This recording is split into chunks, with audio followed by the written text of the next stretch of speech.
Hello guys! Isang mapagpalang araw po sa ating lahat. Ngayon po ay araw po ng linggo. Happy Sunday po sa ating lahat. Tara po guys, kape po tayo. Sa nga po pala guys, habang nagkakape po ako, habang umiinom po ako ng kape kanina, ay may napanood po akong yung isang bata na 7 years old pa lang. Ang code po nito ay trespassing po yun daw yung bata. Ayun po ay pinaghahampas po yung bata na yun hanggat sa namatay. Wala pong kamuang-muang ang bata. Sana po ay sabihan na lang yung bata na huwag siyang kumuha o kaya bigyan na lang.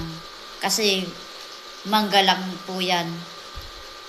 Tayo mga guys, wala po tayong karapatan na saktan nyo ang bata. Sabihin na lang po sa magulang ng bata na pagsabihan din ng anak nila. Huwag lang yung sasaktan. At kawawa naman po yung mga bata, no? Kasi bata lang po yan, mga yan, guys. Awang-awa po talaga ako sa bata na walang kamungong po na pinatay nila. Nakakadurog po ang puso. Siguro guys, napanood nyo po yun.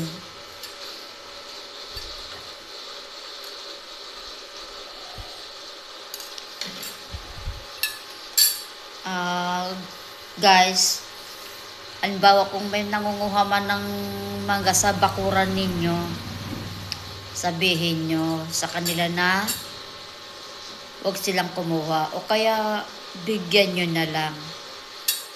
Bigay nyo na lang ang mangga ang bata kasi bata lang yan. Ang mangga, pagkain lang yan. Bigyan nyo din sila, huwag nyong saktan, huwag niyong pagalitan, huwag niyong sigawan.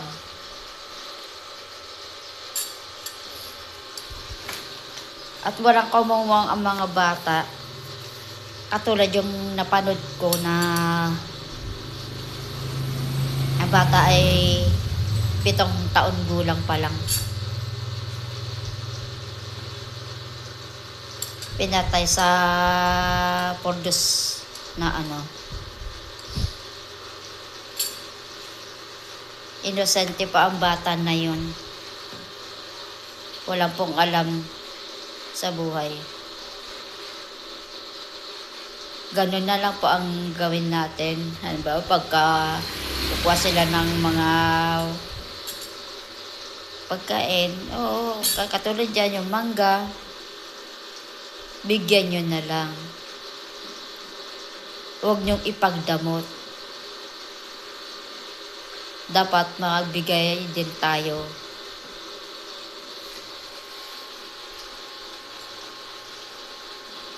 Walang alam ang bata. Yun lang po ang nasasabi ko, guys.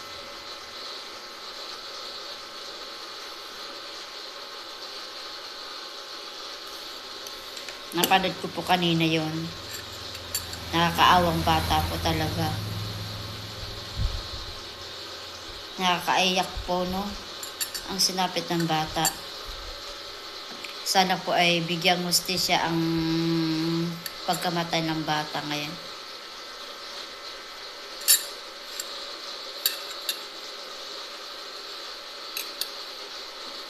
Yan lang po ang masasabi ko, guys. Salamat po sa panonood nyo ng aking video. Sana po ay meron po kayo na idulot na aral po.